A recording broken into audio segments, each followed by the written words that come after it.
The Unitarian Universalist Fellowship of Durango is an independent member congregation of the Unitarian Universalist Association, an association of approximately 1,000 congregations around the world. While we are people of diverse ages, backgrounds, and beliefs, we are united in our commitment to 7 moral principles and to full inclusion and respect for all people. We create change in ourselves and the world by doing. Whether in community with others or as an individual, we know that active, tangible expressions of love, justice, and peace are what make a difference. Embracing peace, love, and understanding that goes beyond individual belief systems, we are creators of positive change in people and in the world. As retired UU leader Andrea Lerner says, our faith is not interested in saving your soul. We're here to help you unfold the awesome soul you already have. And now let's light the chalice, symbol of our faith. As Cheryl lights our chalice, please join me in saying our words of affirmation. They're posted in the Zoom chat box. Love is the doctrine of this church. The quest for truth is its sacrament, and service is its prayer. To dwell together in peace, to seek knowledge in freedom, to serve human need. For these high purposes do we unite in worship.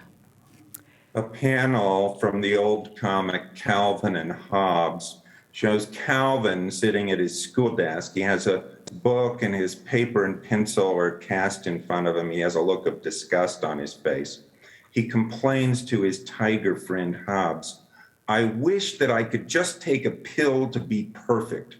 And I wish I could just push a button and have everything I want. Hobbes sighs, the American dream lives on. But Calvin doesn't get it. Reluctantly picking up his book, he gripes, why should I have to work for anything? It's like saying, I don't deserve it. I do miss Calvin and Hobbes. Bill Watterson was funny, he could draw, and in Calvin, he created a perfect 6-year-old, narcissistic, resistant to authority, resentful of his impotence in the face of more powerful babysitters, eager for a snowball fight, a sore loser when hit by a water balloon, but with wild imaginings of superpowers that could eliminate bath time schools and homework forever. Lovable, but pretty realistic. And I liked Calvin and Hobbes too because of their names. Allegedly, the cartoonist titled his strip in mock homage to his political science degree from Kenyon College, referencing both John Calvin, the 16th century theologian, and Thomas Hobbes, the 17th century philosophers.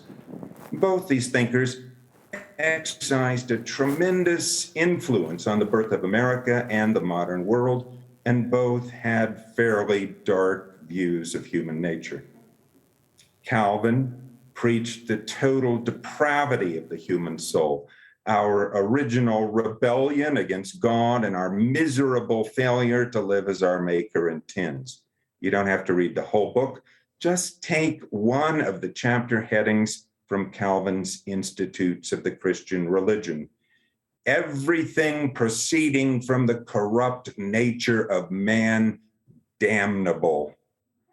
Meanwhile, Thomas Hobbes, in his treatise Leviathan, imagined that in their natural primeval state, human beings were entirely selfish, engaged in a fierce competition of each against each, the one against the many. Of course, Hobbes had never actually observed people in a state of nature. He was myth-making. He was trying to rationalize, legitimize why some people ruled over others, this in a moment when modern nations were just emerging out of a feudal past.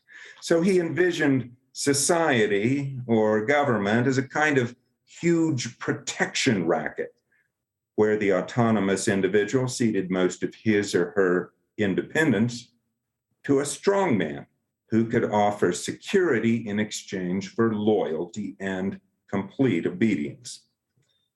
Here's an illustration. On the schoolyard, Calvin, not the theologian, but our cartoon friend, meets the bully Mo, a hulking brute twice his size, with a bad case of early onset testosterone, who demands that the pipsqueak hand over his favorite toy truck. Calvin protests. "It's mine, Mo. I brought it from home." "I said, give me the truck," Mo insists, reaching for it. "Mo, you can't just take things from people because you're bigger." Mo's left hand lifts Calvin into the air by his shirt collar while his right hand clenches into a fist. "I'm not taking the truck," the bully declares. "You're giving it to me because we'll both be so much happier that way." Defeated and his toy gone, Calvin sits down in the dust, whimpering with his head in his hands. That sounds reasonable.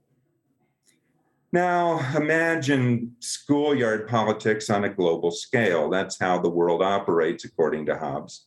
The strong terrorize the weak occasionally band together in mutual defense, but society basically resembles a playground in permanent recess composed of 8-year-old kids with no adult supervision, scrapping and wrestling to see who gets to be at the top of the jungle gym. Things devolve pretty quickly.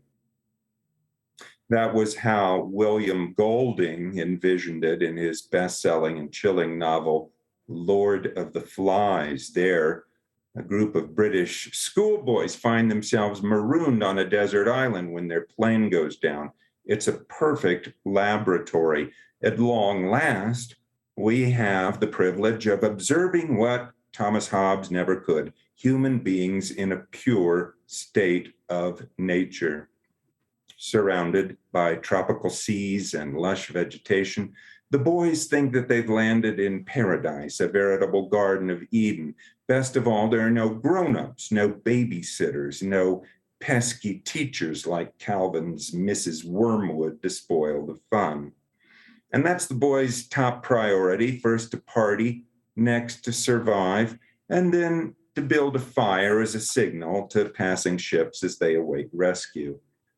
There is feasting and frolicking aplenty, but the boys quickly become a gang. Their elected leader becomes a mob boss. The fire goes untended. They shed their decency as quickly as their school uniforms and other clothing, sharpening their spears and daubing their naked bodies with war paint as they hunt down first the island's wild pigs and then begin to prey on each other. By the time a British naval vessel discovers the lost children, 3 of them are dead. Walking ashore, an officer in his dress whites views the mayhem, remarking that "I thought a pack of British schoolboys would have been able to put on a better show than this." Golding's novel sold millions because it struck a nerve.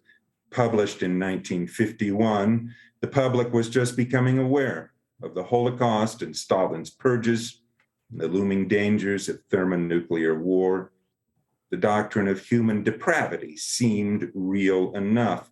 Life truly was as Hobbes described it: mean, nasty, brutish, and short. And those ideas had a lasting impact on who we are today. Together, John Calvin and Thomas Hobbes help explain America's hyper-individualism, our divisiveness, why we tend to view our neighbors as threats or rivals more than as comrades or helpmates, why our prison population is exploding, why gun sales are booming. After all, the world's a dangerous place and people aren't to be trusted. This idea is so common that when it's contradicted, it makes headlines like "Man bites dog." But imagine if the world resembled less a giant protection racket than some laid-back kibbutz or socialist collective. That would be printed in big type, special edition. So the press paid attention when the Dutch historian Rutger Bregman revealed that he had unearthed a true but almost forgotten story of 6 British boys cast away on the tiny rocky island of Otta off the coast of Tasmania. All had been students at a Catholic boarding school in the South Sea archipelago of Tonga, at that time a British protectorate. Sick of the school food and probably tired of the nuns and their discipline, the boys had decided to borrow a fishing boat and set out on an adventure. Without any compass, but with a sack of bananas and some coconuts and a portable gas stove, they headed to Fiji, over 500 miles away. But then they fell asleep. That was a bad mistake. They woke in the midst of a gale, their rudder torn away, their sail in tatters, drifting for 8 days, during which they carefully rationed food and water, till they finally landed on the seldom visited mass of rock considered uninhabitable on the nautical charts of those days. All in their early teens, they lived together on that truly desert island for 15 months. The school and their families had given them up for lost. Funerals were conducted, but the youngsters were not dead. They were only shipwrecked. Finally rescued in September of 1966, the boys had survived so long on fish and seabird eggs, cultivating the starchy taro root they found growing there and taming a few chickens that had been abandoned when the island was briefly populated centuries before. When they landed, they had made a pact together never to quarrel and to take time out if arguments arose. They came to harsh words occasionally, but when that happened, they would go to separate ends of the island to have a cool down. With driftwood, they somehow managed to fashion a guitar and began each day with a song and ended each day with a prayer. Peter Warner, the captain of the ship that finally found the boys, wrote in his memoir that by the time we arrived, they'd set up a small commune with a food garden, hollowed out tree trunks to store rainwater, a gymnasium with curious weights, a badminton court, chicken pens, and a permanent fire, all from handiwork, an old knife blade, and much determination. And unlike the fictional children from William Golding's novel, the boys never let their flame go untended. They never let their fire go out. Human beings aren't all bad, not even adolescent boys. We're social creatures. We're not atomized individuals. We are wired for empathy, so that even as infants, when our mother smiles, we smile back. When someone laughs, we chuckle too. When we see a tightrope walker on a high wire, our own tummy gives a lurch. We're natural-born mimics, but not apparently natural-born killers, despite the terrible events unfolding in Europe this week. In a study of men in combat, U.S. Army Brigadier General S.L.A. Marshall discovered from thousands of interviews conducted with soldiers in the immediate aftermath of fierce fighting with Japanese and German troops during World War II, that only a very small minority of GIs, about 15%, had ever fired their weapons. Even faced with repeated banzai charges, the vast majority of infantry simply would not pull a trigger. They didn't run, they didn't hide. They might risk their lives to aid their comrades or deliver messages or even to fetch ammunition, but they would not shoot to kill. This inborn aversion to inflicting bodily harm is so strong and prevalent that modern military boot camps have to go to great lengths and employ sophisticated psychological techniques to overcome it. But if we have to be trained to be warriors, it seems that no training is necessary to be helpers. For example, Roberta Ursary was on a Florida beach 5 years ago when she realized that she'd lost sight of her 2 sons 8 and 11 years old. And then, horrified, she saw that the boys had been caught in a riptide and were being carried rapidly out to sea. Both were over 100 yards offshore. What do you do? Roberta began to shout for help, but there were no lifeguards. She told a reporter, I was like, we need to do something because they were yelling at us to throw a rope or throw something to them, and nobody had anything. You know, you don't go to the beach bringing a rope. So my husband was with some guys, and they were like, well, if we can't find a rope, we can make one. And so they made a human chain with all the people that were gathered on the beach, 80 people clasped hand to hand, wrist to wrist, even grandmothers, to form a lifeline that finally reached the boys and brought them home spontaneously, without any supervision or direction from above. They not only did the right thing, but formed a plan to keep everyone safe and whole. Somehow that unrelated, unacquainted assembly of Homo sapiens had the manners and the morals and the innate instinct to help the helpless, to aid the afflicted, to care for others. Because that's how it works, even in the funnies. Bill Watterson says that a turning point in his comic strip came one morning when his wife went outside and found a dead kitten in their yard, at which point the strip almost wrote itself. Earlier cartoons had revolved around pretty simple gags, and he'd never thought to engage Calvin in existential questions about the meaning of life.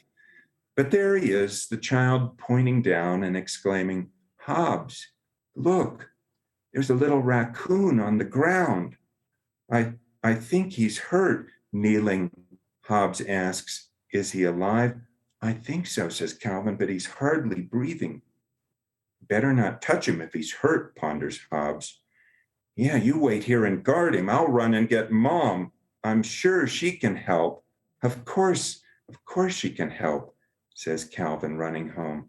You don't get to be a mom unless you can fix everything just right. Over the course of the next half dozen strips, they put this little baby animal in a shoebox.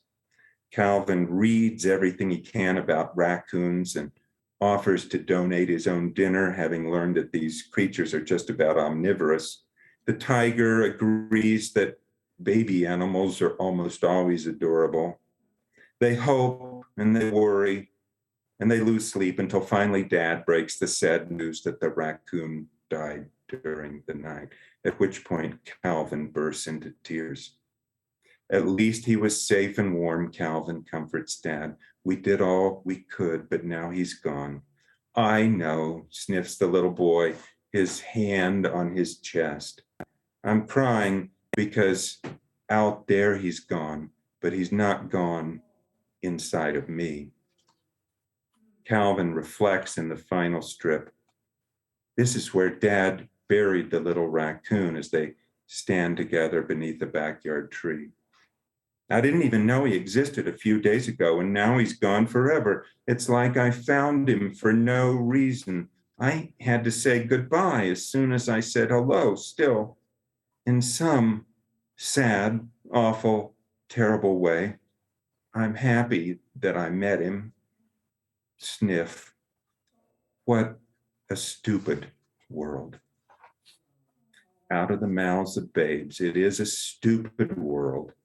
It's often heartbreaking. It's sometimes random.